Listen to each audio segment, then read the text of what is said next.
भक्ति में भी प्रेम चाहिए, ज्ञान में भी प्रेम चाहिए और वैराग्य में भी प्रेम चाहिए। यदि ज्ञान में अहंकार होगा तो वो ज्ञान कभी कृष्ण से नहीं मिलने देगा। इसलिए यदि आप ज्ञानी हैं, ज्ञानी होने के साथ साथ आपके ज्ञान में प्रेम का संपर्क होना बहुत आवश्यक है। यदि आप भगवान के भक्त हैं, भक्ति है आपके अंदर और उस भक्ति में अहंकार है, बोले हमरे बराबर तो पूजा पाठ कोई करता ही, हम तो बहुत पूजा पाठ करते हैं। कई लोग कहते हैं महाराज हम तो इतनी पूजा पाठ करते हैं कि हमसे ज्यादा पूजा पाठ तो पंडित लोग भी नहीं करते। यदि जिसके मन में ये भाव आ गया तो समझ लो ये आप नहीं, आपने जो पूजा पाठ किया उसका अहंकार आपको हो गया है, आपका वो अहंकार। तो भक्ति में अहंकार नहीं, भक्ति में भी प्रेम होना चाहिए।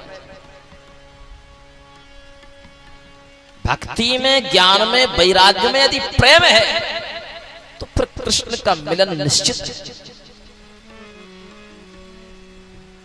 श्रीमद् भगवत गीता में लिखा है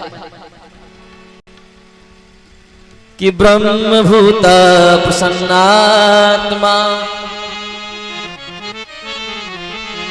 न शोचति न कांक्षति समः सर्वेषु भूतेषु मद्भक्तिं लभते परा।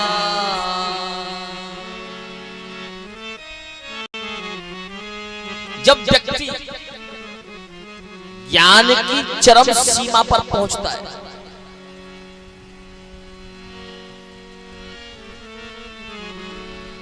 तब उसे पराभक्ति प्राप्त। भक्ति दो प्रकार की होती है, एक प्रारंभिक भक्ति और दूसरी पराभक्ति। प्रारंभिक भक्ति को सकाम भक्ति कहते हैं। सकाम भक्ति कैसी? हम पूजा पाठ करेंगे, पूजा पाठ करने के बाद भगवान से कहेंगे प्रभु हमारी ये कामना पूरी हो जाए।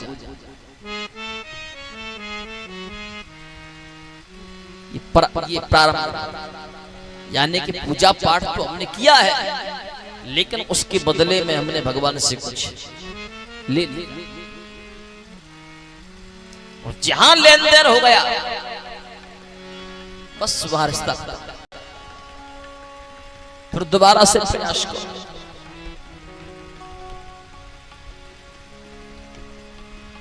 और जो पराभक्ति होती है, पराभक्ति में कोई लेन देन नहीं।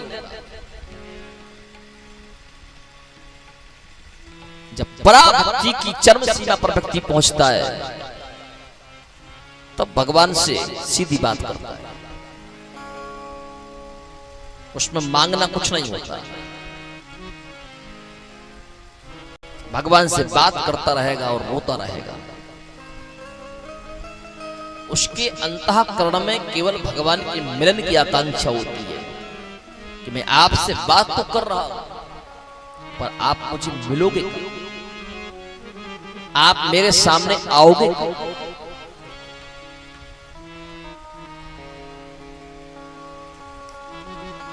ज्ञान के माध्यम से तो आप मेरे समीप हो लेकिन शरीर के द्वारा आप मुझसे बहुत दूर हो। जब भक्त के अंदर ये भावनाएं उठने लग जाएं, परमात्मा से मिलने की तमन्नाएं जागृत होने लग जाएं, परमात्मा से मिलने के लिए उसकी आंखों से आंसू की धारा बहने लग जाए, उस भक्ति का नाम है पराभक्ति। और पराभक्ति हर व्यक्ति को नहीं मिल पाती, किसी ना किसी बिरले को ही पराभक्ति मिलती। ब्रजमंडल की गोपियों को जो भक्ति मिली वो पराभक्ति, क्योंकि गोपियों ने कृष्ण से कभी कुछ नहीं मांगा। गोपियों ने कृष्ण से केवल कृष्ण का प्रेम, गोपियों ने केवल कृष्ण का दर्शन मांगा। गोपियों ने कभी ये नहीं कहा कि हमको बेटा चाहिए, हमको जमीन चाहिए, हमको मकान चाहिए।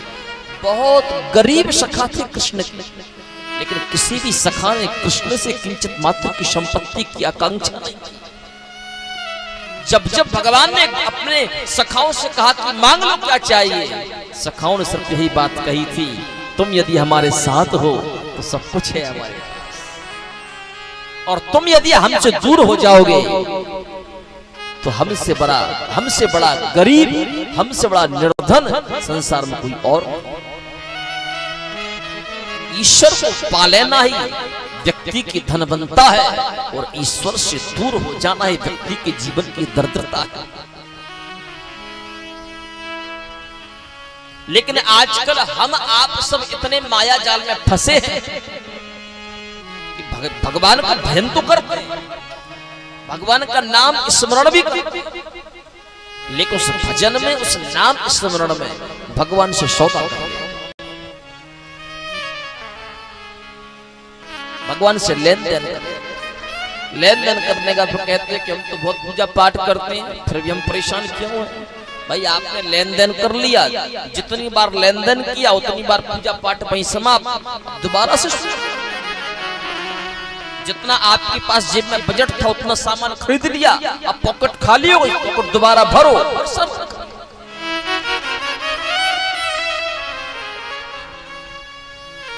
लेन देन की भक्ति ज्यादा समय तक नहीं टिकती, ज्यादा समय तक टिकने वाली भक्ति तो परावर। कृष्ण कृष्ण कृष्ण कृष्ण जपते। नारद भक्ति सूत्र में कहा है कि भुक्ति मुक्ति स्पृहायावत पिशाची हृदय वर्तते, मावत प्रेम सुख यात्रा कथमभ्युदये भवे। नारद भक्ति सूत्र में तो यहां तक भी कहा है, यदि भगवान का भजन करते करते हमने अगर ये भी कह दिया कि हमें मोक्ष चाहिए, तो ये भक्ति भी लेन देन वाली होगी कि हमने भगवान से मोक्ष मांगा। तो जब मोक्ष मिल गया तो ना जन्म होगा ना मृत्यु होगी, तो फिर भगवान का भजन कैसे?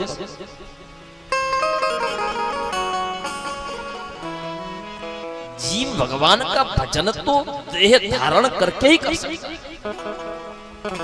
इसलिए भगवान से कुछ भी मत मांगो, जैसे तुम रखोगे वैसे हम रहेंगे, जो तुम चाहो हम उसी में प्रसन्न रहेंगे। पर प्रभु तेरे और मेरे मिलन की जो स्थिति है ये कभी भी परिवर्तित ना, मैं जैसा भी रहूं तुम्हारे नाम का स्मरण करूं।